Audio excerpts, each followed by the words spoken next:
नमस्कार, live cities की night bulletin दिन भर बिहार में आपका स्वागत है। मैं हूं आपके साथ प्रीति झा।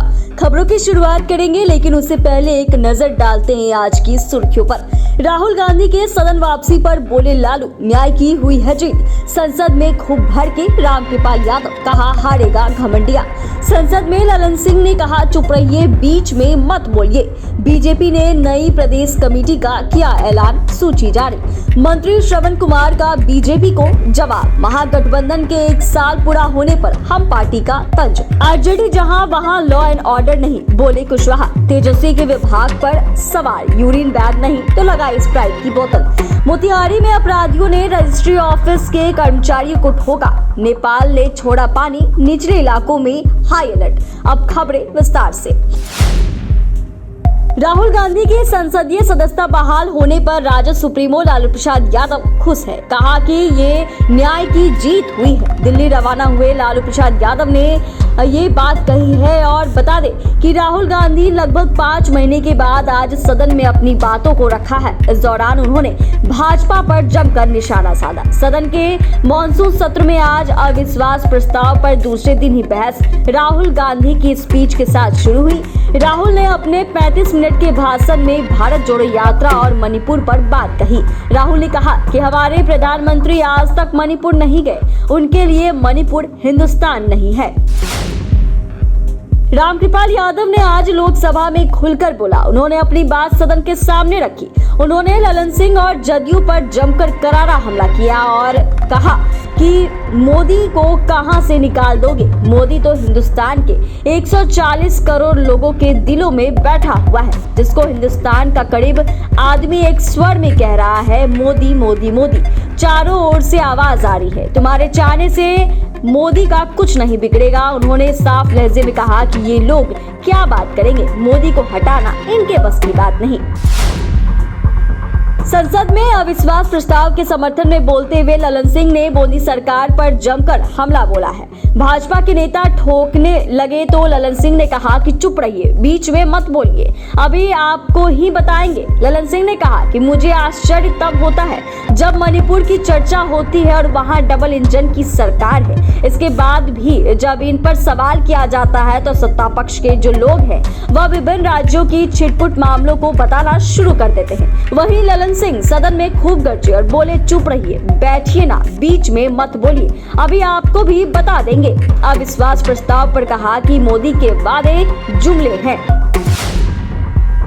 आगामी लोकसभा चुनाव को लेकर बीजेपी ने रणनीति बनानी शुरू कर दी है। बीजेपी ने नई प्रदेश कमेटी का ऐलान कर दिया है। इसमें 38 पदाधिकारियों की सूची जारी की है। बिहार बीजेपी के प्रदेश अध्यक्ष सम्राट चौधरी ने अपनी नई टीम बना ली है। लोकसभा चुनाव से पहले टीम ने युवाओं को जगह दी है, तो वहीं कई पुराने चेहरे को साइडलाइन किया है। नई टीम को बनाते समय जातिगत समीकरण को भी ध्यान में रखा गया है। सम्राट चौधरी की कप्तानी में कुल 38 चेहरों को नई जिम्मेदारी दी गई है। 38 पदाधिकारियों की सूची में कुल 12 प्रदेश उपाध्यक्ष, 5 महामंत्री, 12 प्रदेश मंत्री, 2 सह प्रभारी और 1 कोषाध्यक्ष बनाए गए। 2 सह कोषाध्यक्ष भी बनाए गए हैं। महागठबंधन का सरकार का 1 साल पूरा हो गया है और इसको लेकर गठबंधन के घटक दल और बीजेपी के बीच बयानबाजी भी शुरू हो गई है। ग्रामीण विकास मंत्री श्रवण कुमार ने कहा कि आगे भी महागठबंधन सरकार मजबूती से अपना कार्यकाल पूरा करेगी। वहीं बीजेपी से पूछा 2 करोड़ नौकरी देने का वादा का क्या हुआ। बीजेपी नेताओं की बयानबाजी पर श्रवण कुमार ने कहा कि पहले उन्हें बताना चाहिए हर साल 2 करोड़ नौकरी देने का वादा कितना पूरा हुआ है। कफन पर भी टैक्स ले रहे हैं। 2024 में देश की जनता पूछेगी 400 का सिलेंडर 1200 रुपए में कैसे मिल रहा है। यही नहीं, उनकी उपलब्धि है। महागठबंधन की सरकार आगे भी ठीक ठाक से चलेगी और 2024 में देश की जनता बीजेपी को सत्ता से उखाड़ फेंकेगी।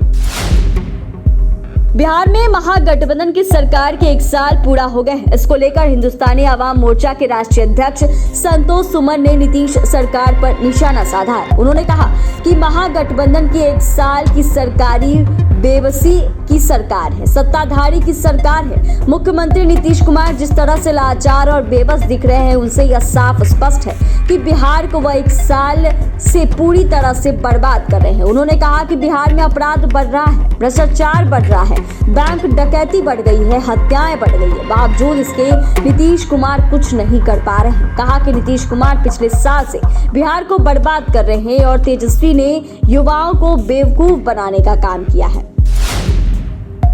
महागठबंधन सरकार के 1 साल पूरा होने पर उपेंद्र कुशवाहा ने तीखा हमला किया है और कहा है, जहां आरजेडी होगी वहां लॉ एंड ऑर्डर नहीं हो सकता है। साल भर से आरजेडी और जदयू मिलकर सरकार चला रहे हैं, साल भर में आरजेडी वाले नहीं बदल पाए। वहीं नीतीश कुमार राजद के सामने घुटने टेक दिए। सरकार बनने से पहले आरजेडी के राजकुमार लोगों को झांसा देते हैं और सरकार में आते हैं, पहली कैबिनेट से 10 लाख लोगों को नौकरी देंगे। साल भर में तो कितनी कैबिनेट की बैठक हो गई, लेकिन नौकरी नहीं मिल पाई। कहा गया वह वादा सब हवा हवाई अब साबित हो चुका है। उन्होंने यह भी कहा कि राजद के रहते लॉ एंड ऑर्डर ठीक नहीं हो सकती है। बिहार सरकार के स्वास्थ्य मंत्री तेजस्वी यादव स्वास्थ्य व्यवस्था को बेहतर करने में लगे हैं। स्वास्थ्य मंत्री बिहार के डिप्टी सीएम तेजस्वी यादव ने मिशन 60 तथा मिशन सहित कई योजनाओं को चलाया है। इसके बावजूद जमुई जिले के स्वास्थ्य व्यवस्था बेपटरी हो गई है। वैसे तो सदर अस्पताल अक्सर चिकित्सक के गायब रहने व स्वास्थ्य कर्मियों की मनमानी को लेकर चर्चा में बना रहता है। स्वास्थ्य कर्मियों ने तो लापरवाही की हद पार कर दी। दुर्घटना में घायल हुए एक मरीज को यूरिन बैग की जगह स्प्राइट की बोतल लगा दी। मोतिहारी के केसरिया में दिन दहाड़े बाइक सवार अपराधियों ने गोलियों से भूनकर रजिस्ट्री ऑफिस के कर्मचारी की हत्या कर दी। घटना को अंजाम देकर फरार हो गए। मृतक मननपुर गांव का मुन्ना दुबे बताया जा रहा है, जो केसरिया रजिस्ट्री ऑफिस में काम करता है। घर से रजिस्ट्री ऑफिस जाने के दौरान यह घटना हुई। घटना केसरिया थाना क्षेत्र के राजपुर कोठी की बताई जा रही है। घटना की जानकारी मिलते ही चकिया डीएसपी सहित कई थाना पुलिस घटना स्थल पर पहुंचकर कार्रवाई में जुटी है। वहीं मोतिहारी के एसपी कांतेश कुमार मिश्रा भी घटना स्थल पर पहुंचकर जायजा ले रहे हैं। नेपाल और बिहार में 3-4 दिनों से लगातार हो रही बारिश से बगहा में गंडक नदी के जलस्तर में लगातार वृद्धि हो गई है। वाल्मीकि नगर गंडक बराज के 36 गेट को खोला गया।